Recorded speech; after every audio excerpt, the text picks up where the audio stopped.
What is good, everybody? This is your boy Aaron. It's Brian.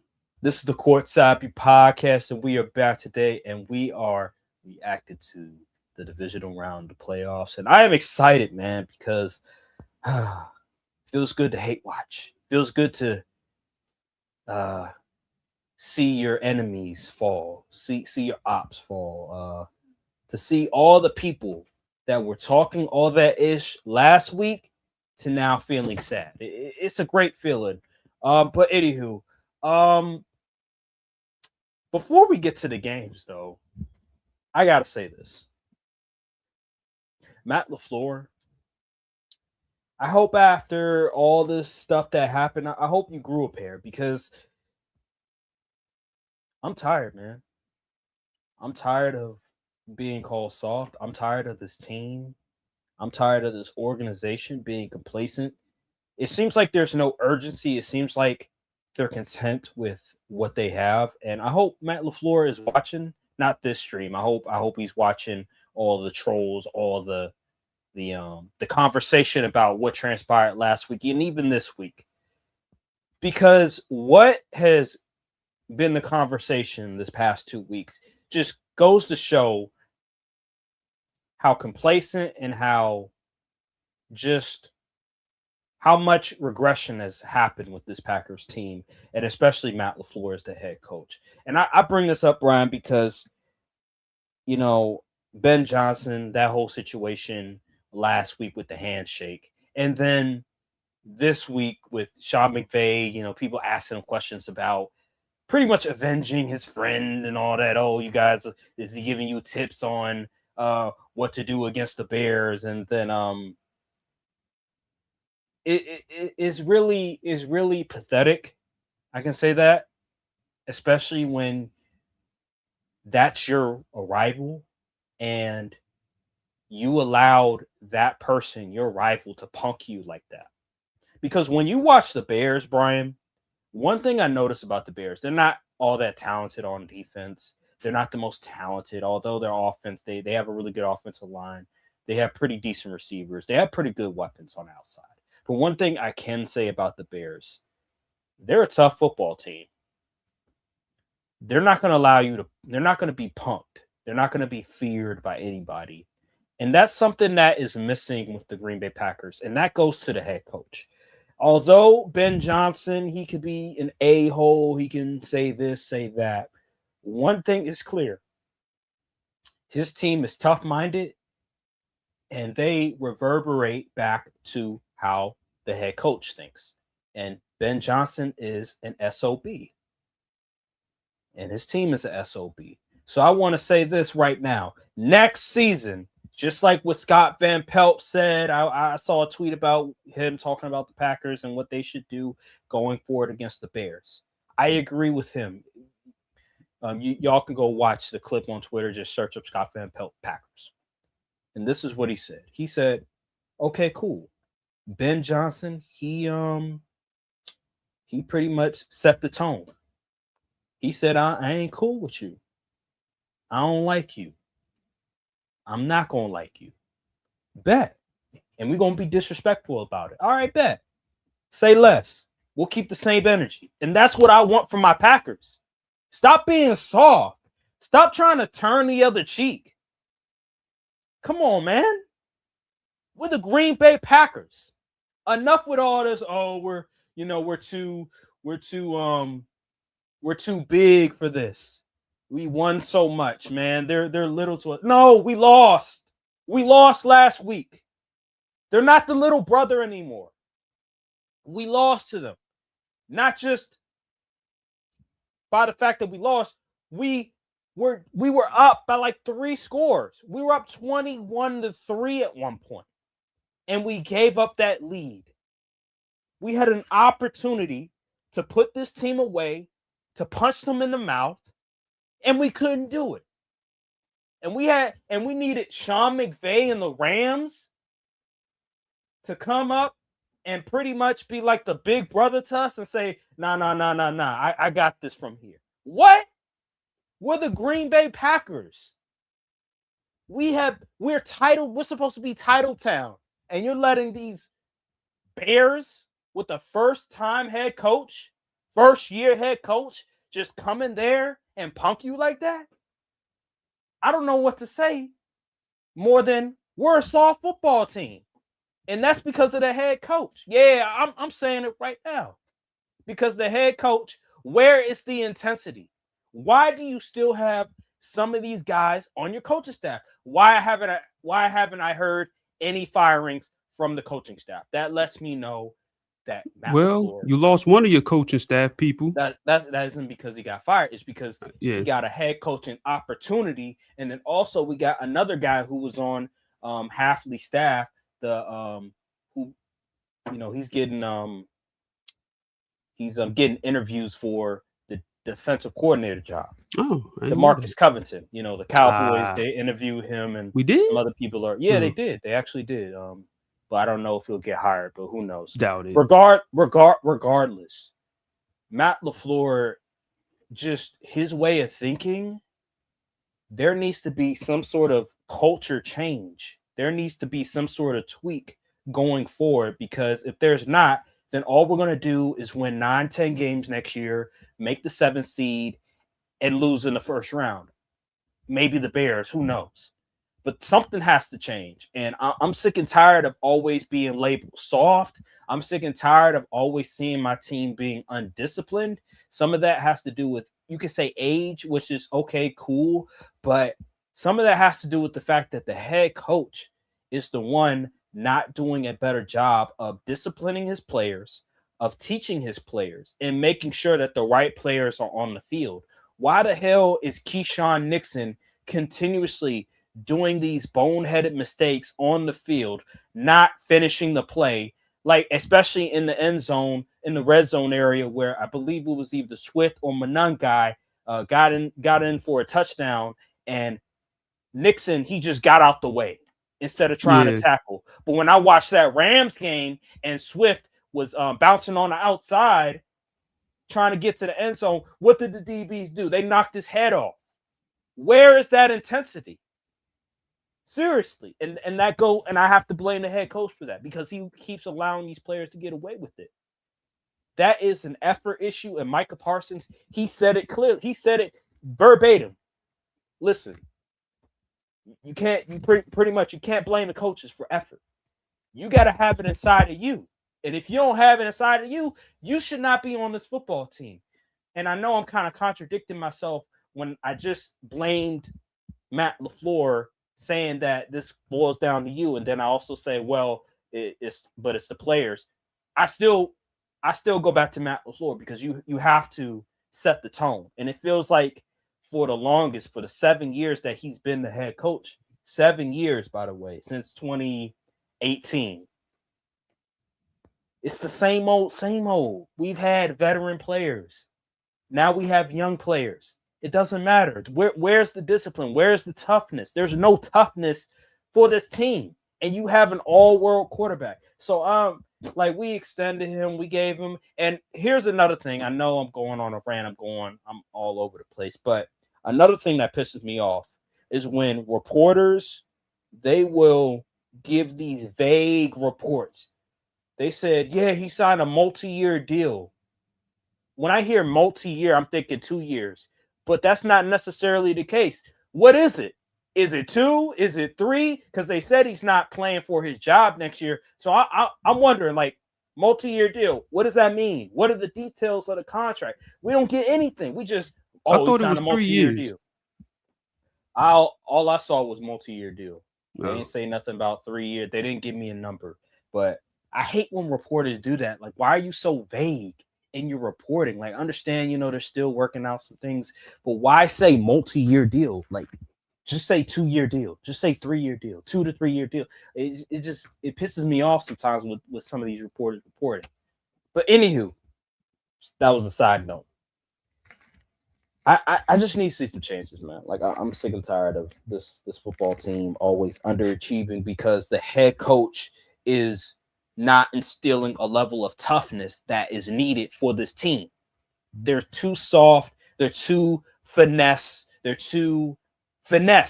Where is the toughness? Where are the dogs? Where are the guys that'll get in people's faces whenever the quarterback gets knocked down. Against the Bears, I want to say week 16 or something like that, when Jordan Love got knocked out of the game. Where was the offensive lineman protecting Jordan Love? There was none. They just allowed him to get laid out, and then all of a sudden nobody was stepping up to protect him. That never would have happened without Aaron Rodgers, with David Bakhtiari, with Brian Bulaga, with all those dudes. But we see here that that's not the case, and that's the problem I have. That is a culture thing. That used to not happen back in the day with Mike McCarthy, but like even Mike McCarthy wouldn't allow that to happen. But with Matt LaFleur, it's a whole different ballgame, and that pisses me off, Brian. That really pisses me off, because although you can be a bit skeptical about Shanahan treat people, Kyle Shanahan, when you watch his team, it's like they're not no punks. Like they're not going to get punked by another team, and if you try to punk them, they're gonna be like, what's up? Like Trent Williams will fight you. Like all these dudes will fight you. But when it comes to but when it comes to Matt LaFleur and his teams, I remember Quay Walker, his rookie year, like when he lashed out, Matt LaFleur and them was like, no, you can't do that. Like, yeah, he gave up a flag. Yeah, it was really bad. But like, we need more of that. Like, we need more dudes that are gonna, bring the pain. Like, bring some sort of intensity.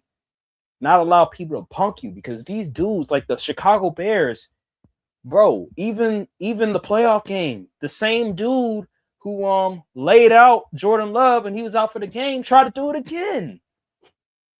So what? Like, come on, bro.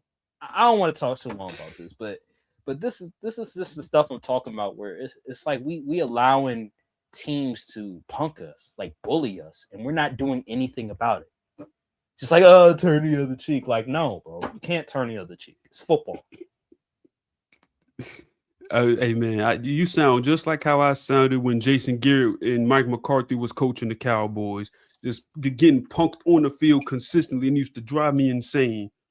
Literally happened against the Packers. Had Jair looking tough out there. Come on, man, I was heated. But yeah, man, I feel your pain, man. Hopefully. So you're saying there needs to be a culture change? Yes, there needs to be a shift in the mentality of this team. Like, it can't just be, it's because I have these amazing plays that we're going to out scheme you. Like, sometimes you can't out scheme somebody. Sometimes you just got to punch them in the face. Sometimes you have to instill fear to your opponent if you want to win. And impose your will. Yes, man. Like, it's a man sport. It's an alpha male. It's the most alpha male-ish sports outside of boxing or UFC. You gotta instill fear into your opponents, and they don't do that at all. And that's why teams feel like they can wear the little cheese crater hat and do all those antics, because they don't fear us. They think we're a joke. So, let's move on. Let's go to the games though. That's my Packers rant of the week. We got a lot to discuss. This very fascinating week. Let's go to, I want to talk about the first game. I want to talk about the Bills versus Broncos game, because you and me disagreed on who was going to win this game. I picked the Broncos, you picked the Bills. I didn't think that it was going to turn out like this, where we've had controversial calls by the refs, but even so, I did know that. Well, I predicted that the Bills, in order for them to win, they have to be damn near perfect, and that wasn't the case this game. Now, I will say the running game was really good with James Cook, which surprised me. I thought James Cook wasn't going to be able to get his game off, but even still, the turnovers from Josh Allen were very alarming. The 3 turnovers. 4 turnovers. 4 turnovers. Ooh, 4 turnovers. Because he had, I want to say it was 2 interceptions and 2 fumbles. Or was it 3 interceptions? It was 1 interception and 3 fumbles. Yikes. And the interception that he threw, the 2 interceptions. Yeah, the 2 interceptions. The one I forgot what play it was. It was 2 interceptions. Yeah, the 2 interceptions. Like the first one, Horrible throw. He had enough time in the pocket, and he got greedy and he threw it into double coverage, and it got picked off. And then the second one, we all know the controversial call, the controversial play from the refs. But if you really take a look at the play, he underthrew the ball. Like Brandon Cooks had to stop in order to try to grab it. And you can debate all you want if that was a catch or if it was an interception. But what we can say is that Josh Allen, that was not a good throw at the end of the day. And those two interceptions was on him. You can debate whether it was a bad call or not. It was still a bad throw at the end of the day. And I'll let you go forward. I'll let you get your take on it. Like, how did you feel about the game and Josh Allen? Because I don't want to spend too much time on it. But I'll say this. I'll conclude with this, and then I'll transition to you. Josh Allen did not have a good game. It wasn't just because of those calls by the refs why the Bills lost. And I'll let you speak more on it. First of all, with the call, that was interception. Brandon Cooks did not maintain possession through the ground, through the catch. And see, hit the ground. People think, oh, he hit the ground. That means he caught. That's not possession. You have to survive the ground in order to complete the catch. And when he hit the ground, the ball somehow got into McMillan's hands, and then so it ended up a pick. That's just what it is. Now, usually they don't call that kind of stuff in favor of the defense, which is what Richard Sherman pointed out.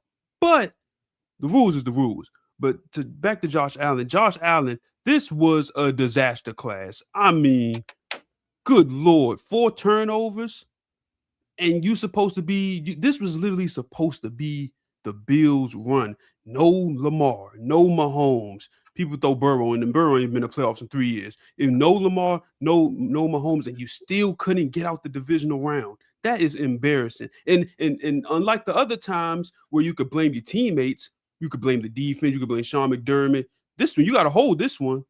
You gave up that rock 4 times and threw a crucial interception in overtime. And not only that, there was this wide open throw he missed that would have iced the game.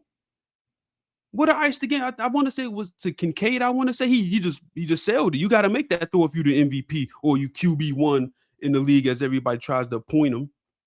He got to wear that badge, and the whole team was emotional in the post game because they knew this was our best shot. And now they don't fire Sean McDermott. I don't know if that was the right move either. Because Sean McDermott ain't lose that game. And now they're going to possibly bring back Brian Dable. Man, that, I don't know. And they kept the GM too. Yeah, Buffalo, y'all, like in the words of Dan Campbell, this might have been the only shot, because in the future, the AFC is only going to get stronger, and y'all gonna have to keep up the pace because your defense played pretty solid for this playoff run, even though they allowed 30 plus points to the Broncos. But still, they played good enough to win the game. Ain't the defense fault Josh Allen put the ball on the floor twice and then threw 2 interceptions. James Cook had a good game. He had a really good game. He had 143 yards, I believe. Yeah, yeah. So, hey, Josh Allen, you got to wear that. Everybody gets on Lamar. They get on Jalen Hurts. They get on Dak. They get on all these other QBs. Josh Allen going to have to hold that.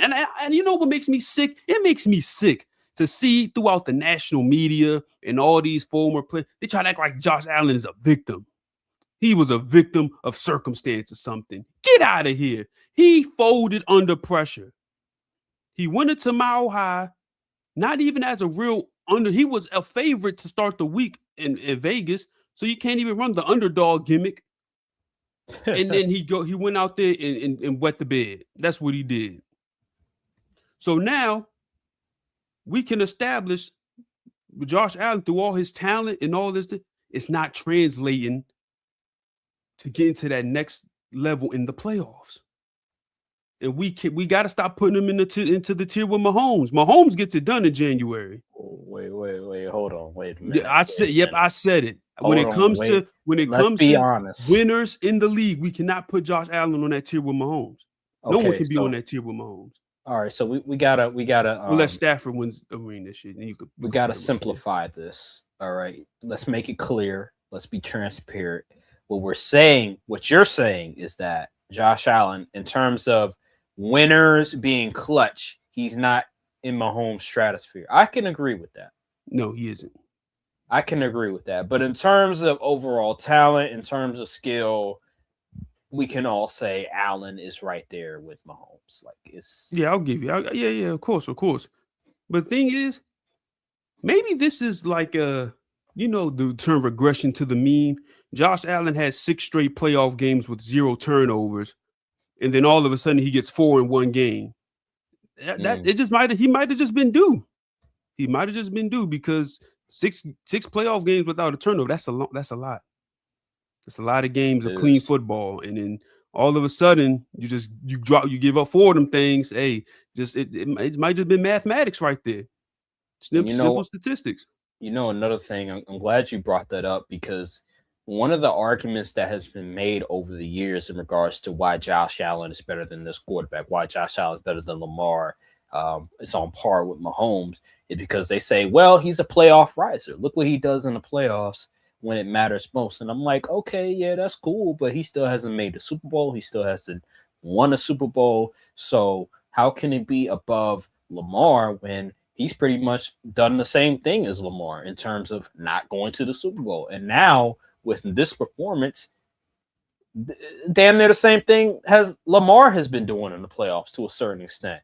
But then he gets the excuse of, well, he doesn't have elite weapons. Well, he everything around him isn't perfect. And I call BS because, like you mentioned, he could have won the game and he didn't win the game. He And didn't even he's have to the be best game Superman quarterback. this game. He just had to not give up have 4 turnovers. They would have won if he just would have had 2 turnovers, in my opinion. All he had They to were do was literally connect they at were the end. like the Broncos literally punted on their first drive in overtime. They went like 3 and out. All he had to do was get in field goal range. And then Like they and then literally they yeah, changed the rules for him, and he still can't win. still can't win. Nope. Hasn't won a single game in overtime, and they changed the rules for him. 3 fumbles, 2 interceptions. Like I don't know what to tell you. Like how doesn't he get any blame? How doesn't anybody not criticize him for this performance? Like there's a couple of guys, you're gonna see the Ryan Clarks, you're gonna see the Marcus Spears, you're gonna see guys like that. But for the most part, I'm not hearing a whole bunch of people criticizing Josh Allen for that performance. I'm not hearing a whole bunch of people criticizing Josh Allen for the throw to Brandon Cooks that was underthrown. Like Brandon Cooks had to stop to try to grab the ball. If And jump. Josh, like he had a step on the DB, that was a touchdown.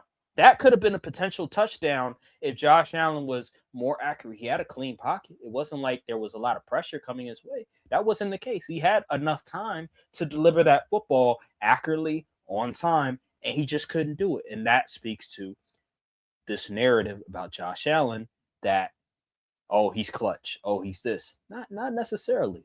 Not necessarily. And now that we can put to bed, well, if Josh Allen never went against the Chiefs, they would go to the Super Bowl. Well, that's not the case because he just lost to the Broncos.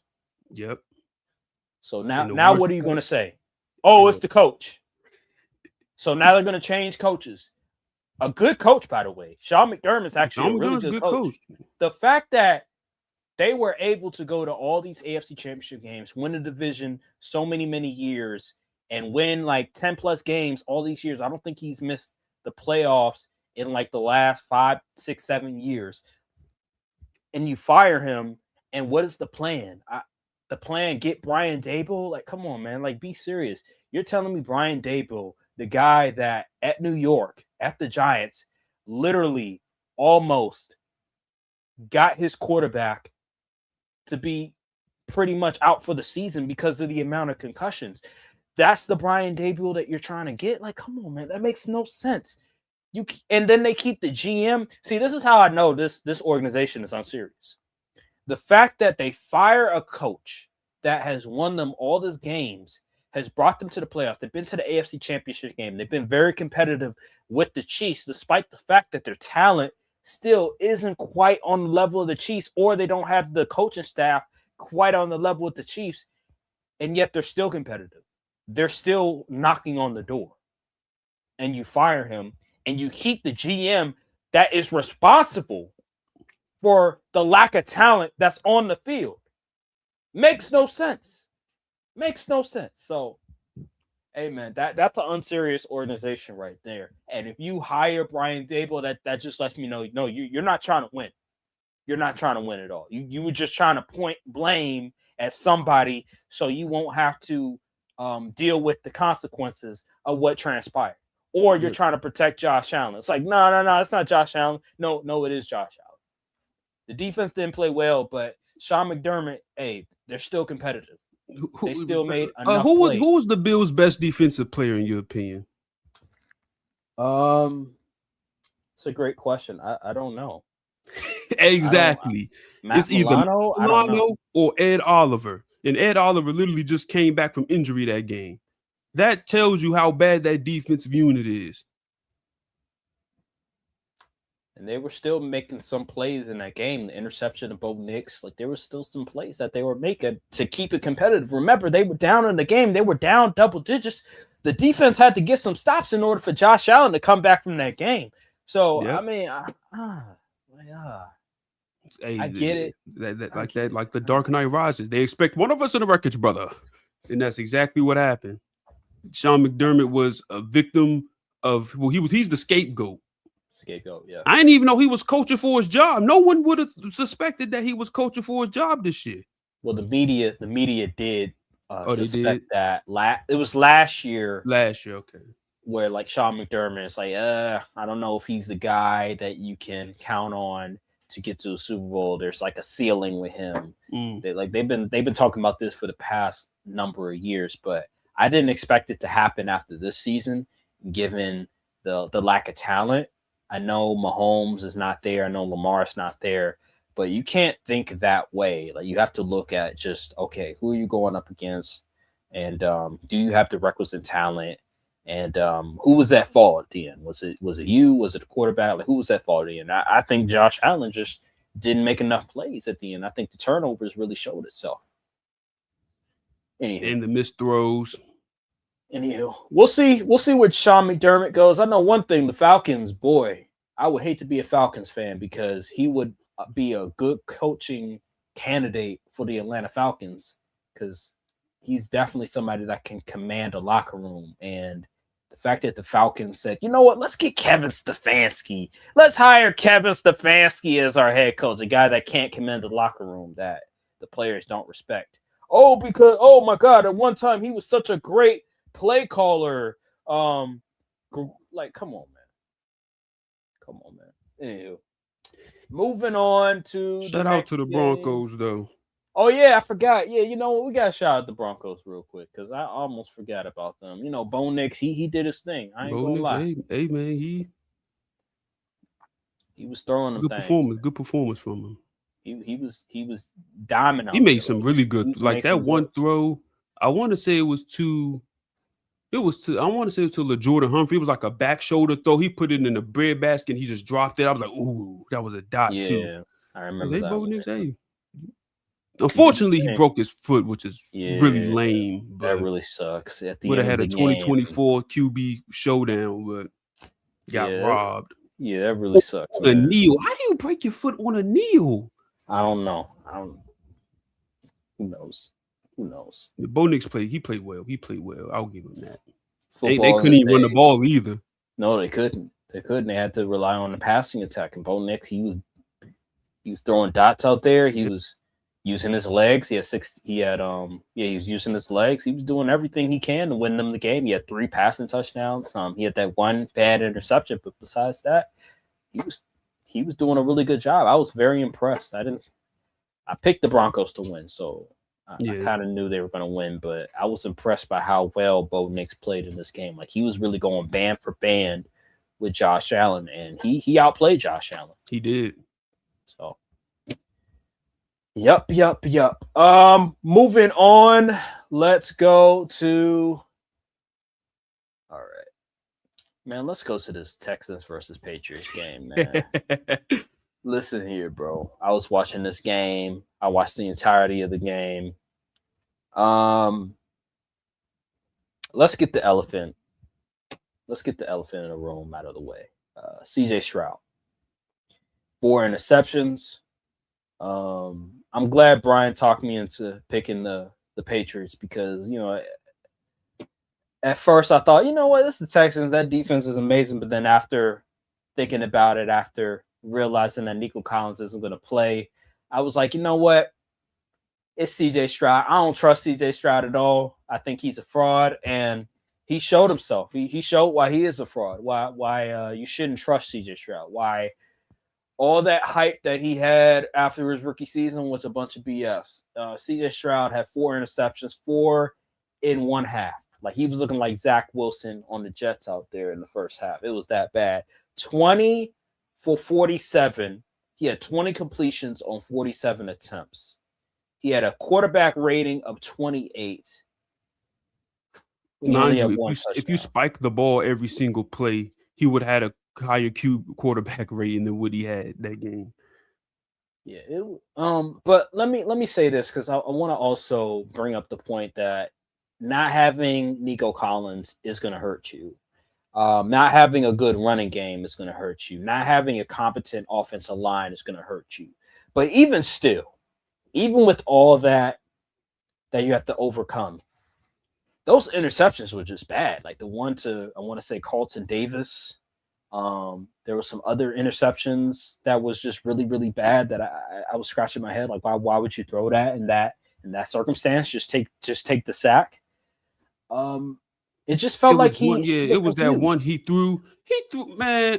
He threw it he was running from the sack. He ran backwards. He tried to throw it up and it floated in the air for 5 seconds and landed right into Marcus Jones' hand. I said, I couldn't believe what I just saw on my screen. The Texans D-line should have beat him up on the sidelines for how bad he played. Even when he didn't throw the interceptions, there was throws that he was missing, like routine throws that you need to hit in these type of games. I understand it's snowing, but there's no excuse. You got to be able to hit the throws when they're open, when they're given to you. And he couldn't do that consistently. And I was just like, what? And this is what I've been seeing on film this entire season. I'm like, yo, CJ Stroud, he not hitting the layups.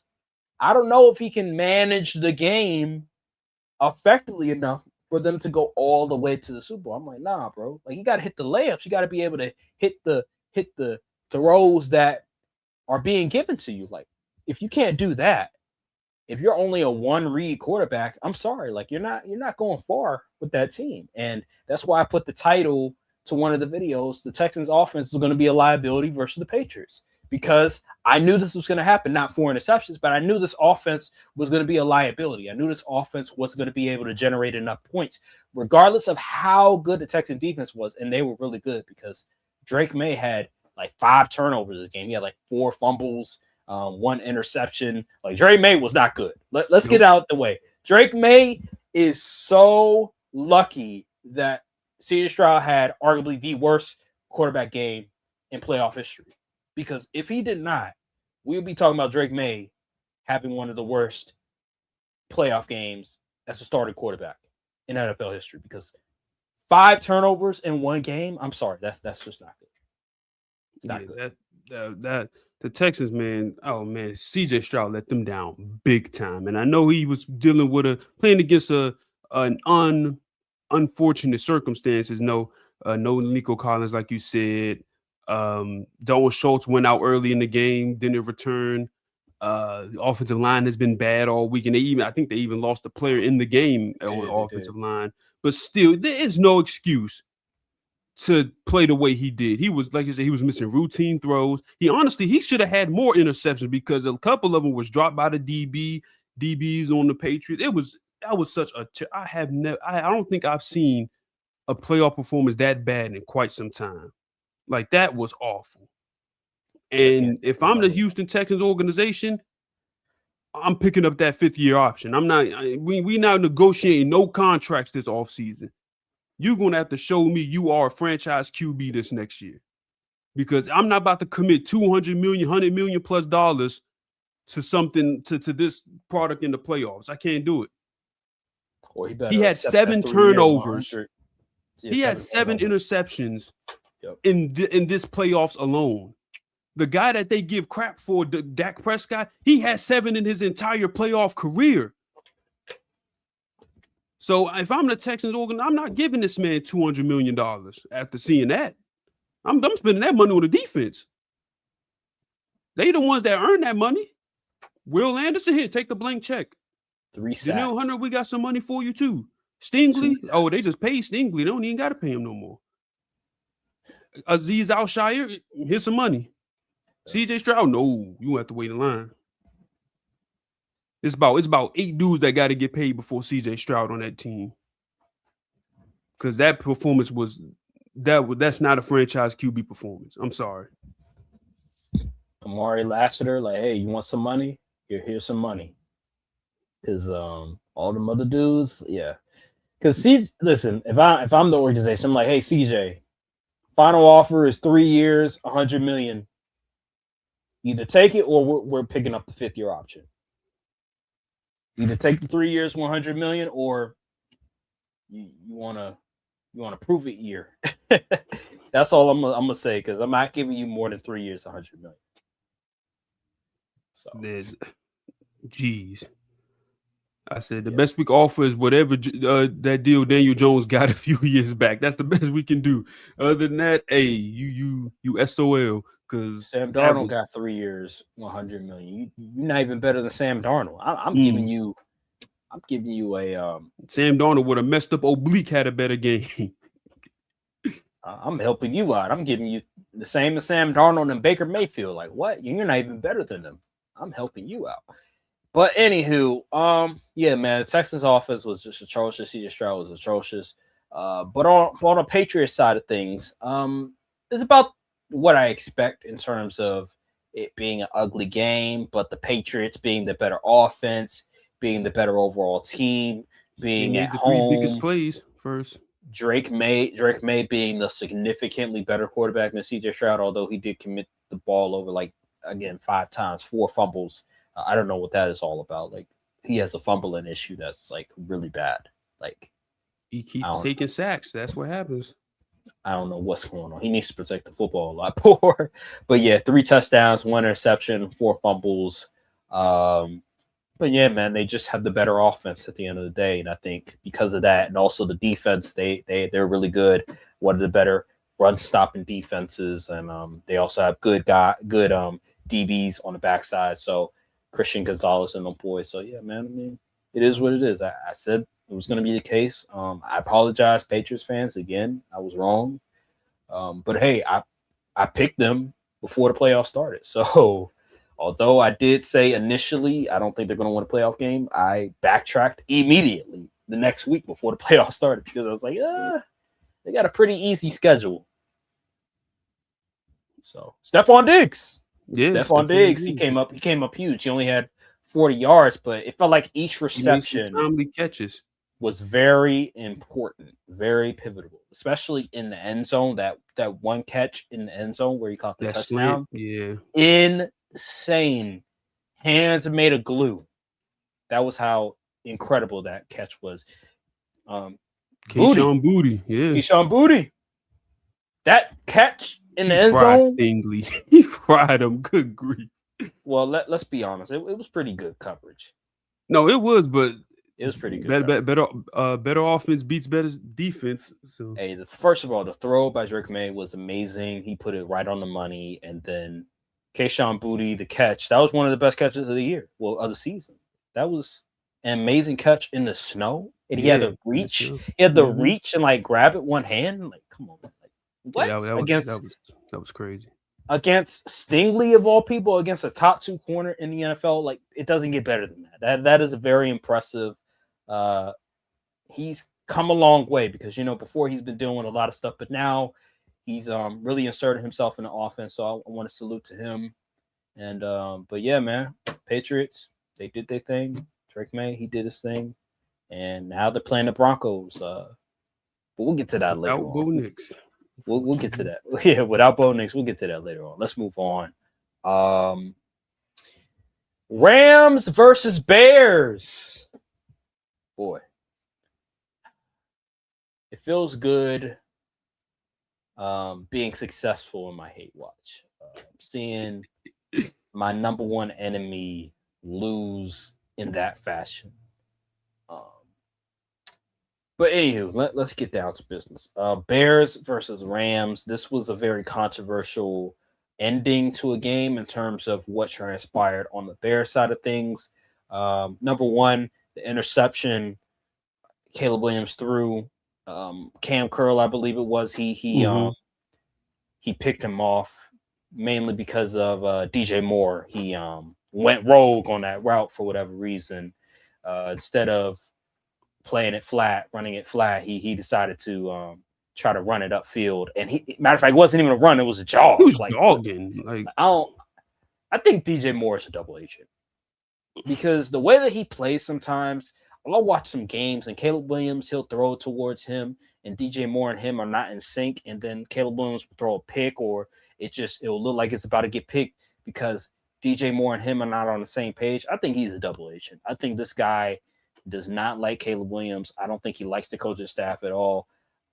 This is hyperbole. I'm exaggerating a little bit, but it looks that way. It looks like a guy that does not want to be on the Chicago Bears next year. And I believe next season he ain't gonna be on the Chicago Bears because of what he's done in the past 2 years, which is resulting bad plays happening.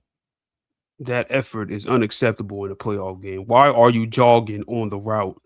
And then you're not even aware that the ball is coming towards you until it's in the hands of the DB. That's right there. That you can't win with them kind of players. You got to get them gone.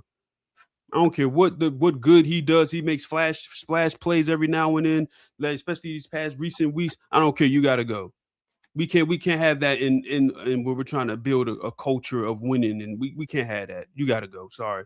Well, we'll run the offense through Luther Bird and Rome and Coast and Leveland. You got to go, DJ. We paid you all this money. Well, that regime didn't pay him all that money, but the previous they paid you all this money. And this is the effort we getting in a winner go home game, and we're home. Yeah, no, unacceptable. Yeah, I agree. He has to go. But anywho, besides that point, I want to also talk about Caleb Williams. Brian, I want to tell the people this dude Brian, he jinxed Caleb Williams this game because after he threw that touchdown, he was like, "Man, Aaron, you got to give up this gimmick." I'm like, "Gimmick? I said he's gotten better." And then all of a sudden, after he said that, after he was capable for Caleb Williams after one touchdown, he threw 3 picks. See, this is why you got to be quiet sometimes, man. Like, you cannot just all of a sudden put the pom-poms up when we're still in the beginning stages of the game. After that, Caleb Williams, for a lot of the game, wasn't playing all that well. Like, yeah, he made some splash plays here. If you want to look at the highlights, you're like, damn, Caleb Williams looked really good. Yeah. Oh, that one throw where he tied the game. He was rolling out, off his back foot, like 50-plus yards. Yeah, that was an incredible throw. That was an amazing throw. I don't know what the DB was doing on that one. That was an amazing throw. But we got to be honest, people. We cannot just say Caleb Williams is the second best QB in the NFC North. Caleb Williams is one of the 10 best QBs in the NFL. Caleb Williams is better than this guy, better than that guy. I don't even think Caleb Williams is better than Brock Purdy. We got to calm down, people. Just because he does all these off-script plays, just because he's been clutch for a better part of the entire season, I'll give him credit on that. We have to be honest. Consistency in majority of the games. It's not about one quarter. It's about the entirety of the game, people. We have to look at 4 quarters of film, not just one. And I feel like we fall victim to highlight plays and because he comes back in the 4th quarter. Caleb Williams has improved. Yes. Caleb Williams has improved in his decision making. Not this game, though, but for the most part, he has improved in his decision making. There's still an accuracy concern, and we saw it this game with some of the interceptions. The interception he was trying to throw to Coast and Loveland. Horrible throw. The interception, he was trying to throw to Luther Burton on a corner right. Horrible throw in double coverage. That's on Caleb Williams. These are still some mental errors that he's making that I kept pointing out over and over and over again. People are like, but Aaron, he threw for how many yards and like 3-4 touchdowns against the Niners? And I'm like, okay, cool. But can he do that consistently? Not the 4 touchdowns, 3 touchdowns, but play on a similar level, not statistically, but in terms of what the film shows. I don't think so. Well, he hasn't shown that. And I keep pointing that out, but people want to put the cape on. And that's all right. But we saw what happened. We saw what happened. What's your Yeah, thoughts? that was that game. What's crazy? The Bears really didn't do anything that they haven't been doing all season. They just couldn't get away with it this time because the Rams are actually a pretty good football team, and the coaching won. The better coach won. Sean McVay towards the end of the game, he was like, "Oh wait, I have Matt Stafford on my team. Let's just let him throw the ball up the field." And then boom, that's what happened. They won the game on a really close field goal. So I mean, yeah, the Bears, good season for them. Me personally, I don't think they'll be back. Because all of the things that went right for them can very much swing the other way the very next season. The close games, the comebacks they had, the turnover luck, all of that stuff can be recession indicators. Literally happened with the Commanders this past season, where all of them close games that they won and all the crazy comeback stuff literally had a Hail Mary against the Bears last year. And we saw how they won 5 games next year. Mostly due to injuries, but that defense was god awful. But enough about them. I don't think the Bears will be back. They might make the playoffs again. Who knows? I don't know. But then again, you do got the Lions hiring Drew Petzing to be their play caller, which is a horrible decision. So who's really going to be there to challenge them at this point? But Green Bay, of course. But yeah, that was a entertaining game. I really enjoyed the watch. But actually, no, I ain't gonna lie. That game was kind of mid for majority of it. It was kind of mid, but the end, like all Bears games, just went insane. And on the Rams side of things, the Rams defense played pretty well. I must admit they've been looking a little suspect as of after like week 11 of the regular season, but last night was that last night? Yeah, last Yeah, night. it was last They night. they they buckled down. Jerry Verse was out there making plays, looking like the guy we expected him to build off of that rookie campaign. He looked pretty good out there. The DBs played solid football. They was up there hitting when Kyle Manun tried to hurdle the defender and immediately got popped. Or was that DeAndre Swift? I can't remember which one. Swift, I think it was. It was Swift. Yeah, Yeah, when he's cutting the to the defense outside. played with some tenacity, man. It did. And the Rams needed that because they got Seattle next week, and we all know how Seattle defense get down.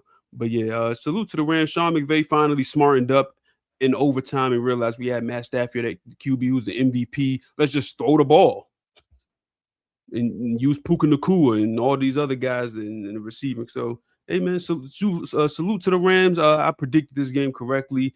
I said it would be closer than people thought. Said. Yeah, what the spread said, but So I think I went 50% this week because I picked the Bills and I got that wrong. And I picked I only got one wrong. You only got one wrong. You only got one wrong. I'll take that. I'll take 3 out of 4. Yeah, I was frustrated with Sean McVay this game because during the first half, whenever they ran the ball, they were very effective, but they relied so heavily on trying to pass the ball that their offensive line was just being dominated from the Bears defensive line, which was kind of weird to me because I didn't think the Bears defensive line was all that good. I thought it was kind of meh, middle of the pack, and the fact that the Rams offensive line was getting thrown all over the place, I was a bit surprised because I thought the Rams offensive line was a lot better than that. So that was really surprising to me. They were really rattling Matthew Stafford in the pocket for a lot of the game, and I didn't understand why Sean McVay didn't run the ball more because it was very effective. I forgot what the numbers were in the first half. I saw a stat somebody sent on Twitter about the Rams run game in the first half, and it was very effective. And it was just confusing to me, and it felt like they waited until not too late, but almost too late. So the fourth quarter, pretty much, to finally get the running game involved, to finally utilize Kyron Williams a lot more, and it did propel the offense to get a lead. Obviously, the Bears tied, but I felt like they should have been more dominant. They should have had more of a lead than what ended up happening in this game, which is where they won by only 3 points. I felt like they should have won by at least double digits if Sean McVay would have relied more on the running game that was working for them instead of putting your QB in harm's way like they did. So that was really what frustrated me a lot. And then also Sean McVay got very lucky because at the end of the fourth quarter, when the Rams had a chance to ice the game, Sean McVay got very conservative in his play calling. This was a criticism I had with Matt LaFleur as well. Shanahan tree guys. But Sean McVay, I don't know what it is, but he just thought, you know what? I need to focus a lot on chewing the clock. But here's the thing. You did that, and the Bears, all that happened was you chewed the clock to the 2-minute warning. That's not good clock awareness, good clock management. That's just dumb. You want to end this game. You want to make sure that your opponent that has had a history of coming back in games, being one of the best clutch teams in the NFL for the 2025 season, you don't want them to get the ball back with a chance of potentially winning the game because Ben Johnson is a crazy dude in itself. Like, it wouldn't surprise me if he would go for 2. But he just kept running the ball, RPO here. It's like, why? 4 straight runs. You have Sean McVay, bro. You have Matthew Stafford. You have the MVP. You've been running the ball very effectively, yes. But you also have to understand, we don't want them to get the ball back. We're on the road. Why would you allow the home team to get the ball back with a chance to win the game? It makes no sense. And that frustrated me. I'm so glad that the Bears did not win this game because, oh my God, I don't know what I would do with myself. I don't know what I would do with myself when I come on this podcast today. If the Bears would have won that game, I would have been so mad. But luckily, everything that needed to happen happened, and the Rams were able to prevail because of DJ Moore being the double agent for whatever reason. But yeah, that's all it wrote. That's all it wrote. Yeah, them 4 straight runs in the fourth quarter to try to ice the game. That was so baffling. I'm like, wait, you trying to ice the game? You took the ball out of the MVP's hands? Are you nuts? And thankfully, Sean McVay was like, duh, and fixed his mistake in the overtime. But that was bizarre. And then another thing that frustrated me is that Caleb Williams in duration, before you go to overtime, in regular, in regulation, he turned the ball over twice, and they're still in the game. It's still a 1-possession game. How? You're the Rams. You're Sean McVay. You have Matthew Stafford. You have Puka Nacua and Devontae Adams. Why is Devontae Adams and Puka Nacua getting clamped? Why is Devontae Adams and Puka Nacua not getting open more? Like that made no sense to me, bro. That man coverage was cooking them, bro. Because think about this: the Packers played the Bears the previous week. They scored more points than the Rams. They have an inferior wide receiver core. Everybody knows that. And yet, Romeo Doubs was cooking the secondary. Matthew Golden was cooking the secondary. Why couldn't Puka Nacua and Devontae Adams cook the secondary? I don't understand that. I don't understand that. That made no sense to me. And Jordan Love had a better game than Matthew Stafford. Jordan Love had a significantly worse offensive line and running game than Matthew Stafford. And yet, Jordan Love threw for 4 touchdowns against the team. Now, I know it's divisional rivals, so, they're going to know some things more than you. But it's not like I mentioned with Matt LaFleur, giving Sean McVay some tips. Why couldn't they do some of the similar stuff? It just blew my mind I thought the Rams were going to come out and score, I don't know, 25 to 30 points.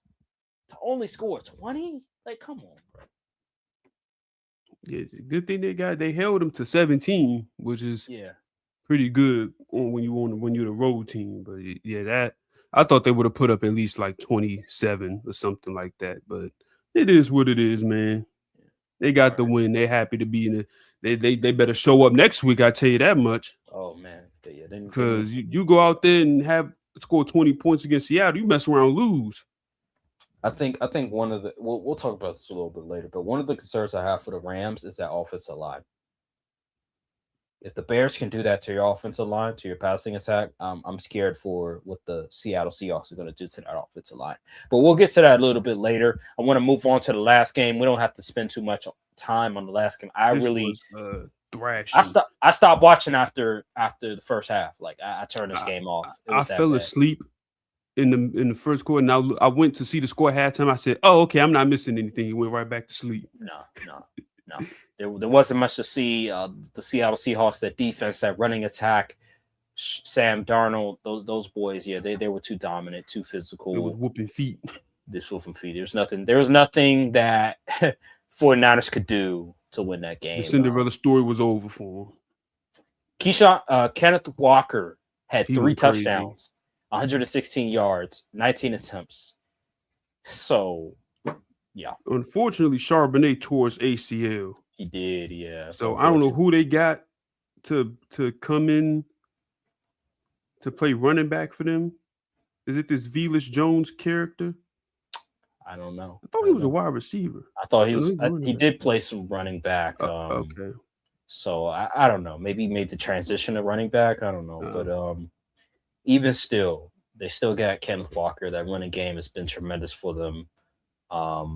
And yeah, JSN didn't even have to do much. All he had was 3 receptions for 19 yards and a touchdown because the running attack was so good and the defense was doing everything they can to prevent the 49ers from getting any sort of rhythm. And that's all they wrote. It's not much else I could really say on that matter. This was an ass whooping, 41 to 6. That was built, bro. Against a division rival too, so I know it hurts more. Yeah, this was one of those ones. This was one of those games. And Seattle's been doing this entire season, which is kind of crazy. The fact that they did this in a playoff game against a divisional rival is very scary. Yeah. Yeah. Another successful hate watch. Yeah. All right, moving on. So that is the divisional round. So now that we're done with the divisional round, we got to pick the games for the conference championship. Let's see. I think one side is going to be way easier than the other. Yeah, me too. I agree. I think I got the Patriots against the Broncos. I think Patriots go. Yeah, if Bo Nix didn't, I would have picked the Broncos. Fracture his ankle. If he didn't break his ankle, I'd probably go Broncos. But since Bo Nix is not going to be there, I don't trust Jarrett Stidham, so I'm gonna go with the Patriots in this scenario. What if Jarrett Stidham really put on though? That would be crazy. I hope if Jarrett Stidham goes band for band with Drake May, regardless of the result, I will be happy. Because I just want a good game. Oh, you want a good game, but I want the Patriots to win. I don't want any of these teams to win, but I'm gonna pick the Patriots to win just because. They seem like they on a destiny run. They just getting break after break after break. So let me just go with the Patriots. Yeah. That devil magic still resides in Foxborough.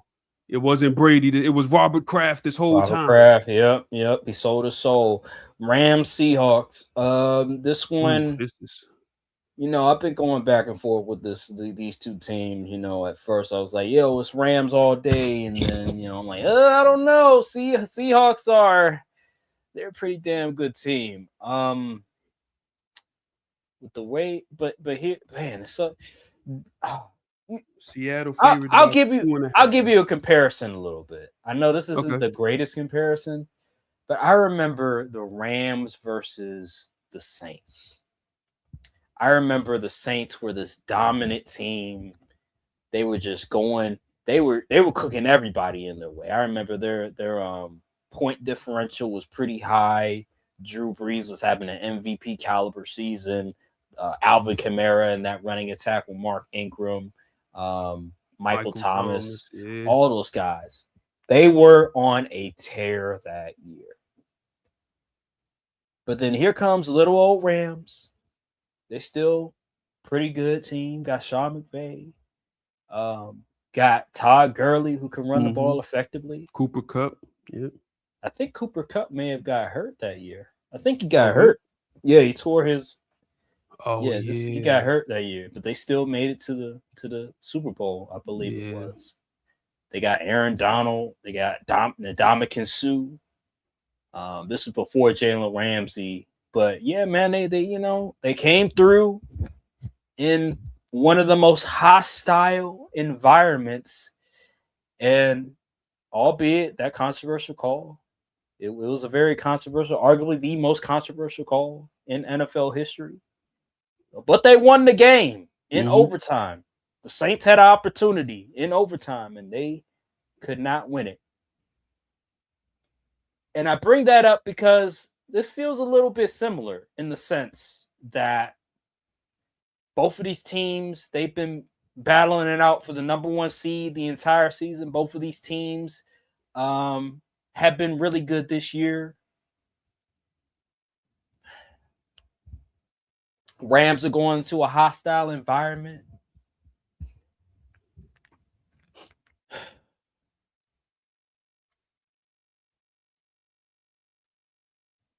See, my head is saying Seahawks, but my heart is saying Rams. So I'm conflicted right now. Because on one end, I'm like, can the Rams O line hold up against the Seahawks defensive line for 4 quarters? But then I have to look at from the perspective of, well, can Sam Darnold, is he good enough in these moments? Is he going to be healthy enough? That's a good point. Is he going to be healthy enough and he's going to be good enough in these moments? Will he rise to the occasion? Because I don't believe he can do what he did against the 49ers and just solely lean on the running game to win you the game. I think they he has definitely to want to load plays. that box. Yeah. So that's especially where I'm since you don't have Charbonnet. Yeah, they're gonna load that box. That's where I'm conflicted. I'm like, do I trust my eyes on what I've seen with Seattle for this entire year, or do I go with old reliable Matthew Stafford, Sean McVay? They've been there before. Hey, they almost beat Seattle in Seattle. You know, if a couple of plays bounced there, if Devontae Adams were healthy, maybe they would have the number one seed. I'm going to go with old reliable. I'm going to go with my heart on this one. I'm going to go with Matthew Stafford. I'm going to go with Sean McVay. I just think Sam Darnold, his health being a question. I think this moment, I don't know if Sam Darnold is built for this moment. I don't know if he can make enough throws in this environment to beat the Rams. So I'm going to go with the Rams in this scenario. I'm going to go with the Rams as well. Wow. And for a multitude of things. This really wasn't that hard of a pick for me. It's just, I feel like the Rams have been tested more in these playoffs, and they show that they are a team that is resilient and can face adversity. Where the Seahawks, they had a bye week, then they just ran through the 49ers, the super injured 49ers at that. The talent discrepancy was just so wide that there was no way that they were going to lose that game. So they pretty much met no resistance in that game. But the Rams, their first two games weren't all peaches and cream. So I'm gonna go with the Rams here. I feel like they're the more battle-tested team. They have the most experience when it comes to, like you said, Matt Stafford won the Super Bowl with McVay and all them good guys on the defense as well. And simply because what better Super Bowl to pitch than a Rams versus Patriots rematch, also including two of the top MVP candidates, even though that award gets announced before or after the Super Bowl? I can't remember which one. I think it's announced after the Super Bowl. But yeah, I mean that sounds like a good storyline to me. So I'm gonna go with the Rams. It's gonna be a close game, obviously, because the Seahawks, they're no punks or nothing. Like Mike McDonald gets them boys ready to play game in and game out. I mean, only had 3 losses on the season. Uh, but yeah, I'm gonna go with the I'm gonna go with the Rams. Go with the Rams. Do you think you know who the Rams remind me a little bit? They remind me of the Buccaneers in 2020. Mm. I'm reminiscing a little bit. Like I remember the Buccaneers. Um, they weren't as good in the regular season as the Rams. I feel like the Rams were a bit more consistent, but there was always that question of are they going to put everything together when it matters most? And in the playoffs, they had a close game against Washington. Against New Orleans, they did somehow kind of dominate New Orleans for the majority of that game, and only had a 10-point win. Against Green Bay, they dominated for the majority of that game, but it was still a close game. But obviously, you had the veteran quarterback in Brady. You had Bruce Arians, who's been there for a while, the veteran coach who's won in the league before. And then you had a really good running game with Fournette. You had a decent O line. You had a pretty good defense. That front seven that they had. I look at this Rams team, and it kind of reminds me a bit of that Tampa Bay Buccaneers team. I think Didn't that Buccaneers team win all their games on the road too, besides the Super Bowl? Because they literally it was literally in Tampa. neutral site. Yeah. Literally, they had to go on the road for every single game. And like you mentioned, being battle tested, I look at this Rams team, and I agree with you. They're battle tested. They almost lost to the Panthers. The Buccaneers almost lost to Washington with a backup QB and Taylor Heineke. Against New Orleans, they definitely put up a way better fight, something that the Rams couldn't do. But I felt like that defense, besides the Chiefs game, that was probably their best performance in that entire run. And then Green Bay, they had the game won from start to finish, but Green Bay was still trying to fight back, still trying to climb back. I think this Rams team is similar to that Buccaneers team. And I think in these environments, like in Seattle, it's going to be loud. I still believe this Rams team have the ingredients, have the players in place to win this football game. So I'm going to go with the Rams. Yep. Please give me a Patriots versus Rams, please. We're getting Stafford versus May. I can feel it. I can feel it in my gut. Please. I do not want a Sam Darnold versus Drake May or a Sam Darnold versus Jarrett Stidham. If we get a Sam Darnold versus Jarrett Stidham, that'll be the death of football. Oh, the death of that's a little dramatic, but it would be hard to market. I'll tell you that. It'd be hard to market. Oh yeah. All right, man. Well, that's our predictions for the championship game. What else we got in here? We got some coaching news. Obviously, we mentioned Sean McDermott. He got fired. Giants hiring Harbaugh officially. Giants hiring Harbaugh. Stefanski to the Falcons. We touched on that a little bit. Yep. I believe. Oh, Jeff Halfley just literally got hired by the Dolphins. Yep. What other stuff happened? I think that's about it. Yeah, that's about it. Mike Tomlin, Mike Tomlin resigned. Stepped down, which was a bit surprising. I thought, maybe he stay another year, but he decided to step down. I guess he couldn't take it anymore, which is it's a very stressful position to be in. But I understand he not listening. He not fooling anybody. He stepped down so they could tank and he could keep his record intact, so that he could come back when they get a QB and be like, look who's back. He not fooling me. Yeah. The Jets are keeping Aaron Glenn. They're gonna tank this year. He'll be back next year. He ain't fooling nobody. Yeah, so the AFC North, the only head coach that is still around is Zach Taylor. He's the worst one. The worst one. It's unbelievable. It's because Mike Brown, the owner, is cheap. I do wonder what the Titans are going to do at head coach. The streets have been saying Matt Nagy, and if that's the case, pray for Cam Ward. All these good coaches. Three coaches literally signed to a team right before they were going to interview with the Titans. Harbaugh did, Stefanski, and now Halfley. That's three coaches that decided to sign with the team right before the Titans. So I think their options currently, they got Mike McDaniel still on the field, Brian Flores, Mike McCarthy, I guess. I wouldn't hate it. It's a lame duck hire, but like he knows he could get something out of quarterbacks at least. They But need Matt Nagy, they need somebody that can um, demand respect from the locker room, that can command a huddle, not huddle, but command a locker room. Like I just don't see it. You need a culture builder. You need somebody that can build a culture. You need a Mike Vrabel, somebody like that. it's funny because they literally had a Mike Vrabel. I know they did, right? And they let him go, but they need somebody like that. I'm wondering what's taking so long with the Ravens. I would have I thought don't they. know. I wonder what's going on with the Ravens. My hunch is they either go McDaniel or Flores.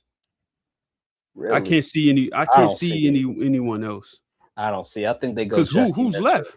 I think they go Oh, Jesse. Mentor. Yeah, that he is there too. I think they go Jesse Minter. I think that's their guy.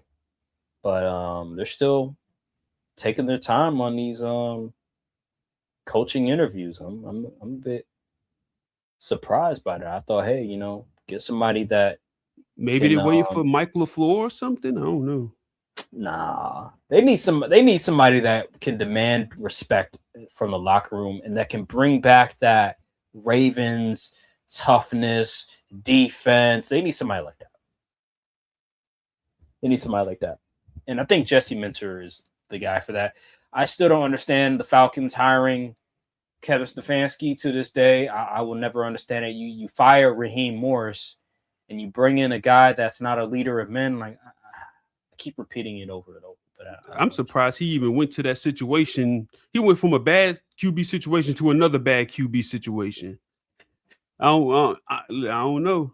I don't He understand must that. like QB purgatory or He must something. like he must like Kirk Cousins. Drew Petzing is with the Lions. That Don't is his guy understand that one. in Minnesota. That was his guy. Yeah. Drew Petzing, the offense coordinator of the Lions now. I guess they want to That run the is a head ball. scratcher. Yeah, I guess they really want to run the ball because I don't understand that one at all.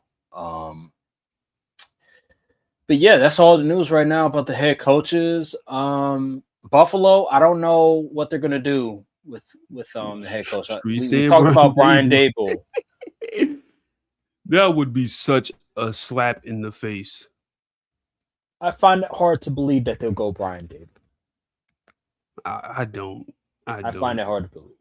I don't think they'll go Brian Dable. They have to go with somebody that's a offensive mind. I don't know who. Can't be Mike McDaniel because they put belt to ass on the Dolphins every single year. There's no way they're going to go after Mike McDaniel. But I don't know. But it's whatever. Anywho, that is the coaching conversation. Nothing else really much to say. But yeah. Let's get to the final topic of the day, the salute segment. Brian, who are you saluting for the NFL playoffs? All right, NFL divisional round weekend playoff salute segment. First on the list, we showing love to some defense. We got Carlton Davis, 2 interceptions at home against CJ Stroud. He could have had a third one if he really wanted to. Had a really good performance from that Patriots defense against CJ Stroud. Second on the list, we got Kenneth Walker, Seattle Seahawks going against a divisional rival in the 49ers. 19 carries, 116 yards, and not one, not two, but 3 touchdowns on the day. Put a straight BTA on the Niners, 41 to 6? Ooh, that was a beat down. Third on the list, and this is a special salute to Bo Nix. Oh my goodness, second year QB going against people who crowned him QB1. He outdueled them, people. He had 279 yards, 3 touchdowns, and a big OT win. Left it all on the field, broke his ankle broke his foot to miss the rest of the playoffs, man. But salute to Bo Nix. We got Carlton Davis, Kenneth Walker, and Bo Nix. Salute. There you have it. ladies and gentlemen, that is the salute segment for the divisional round of the playoffs. We will return next week to give you the conference championship salute segment. But thank you guys for watching. Make sure to like, subscribe, comment down below, hit the notification bell, follow the socials, and we will see you all at the next episode of the Courtside View podcast. Thank you guys for watching. Peace.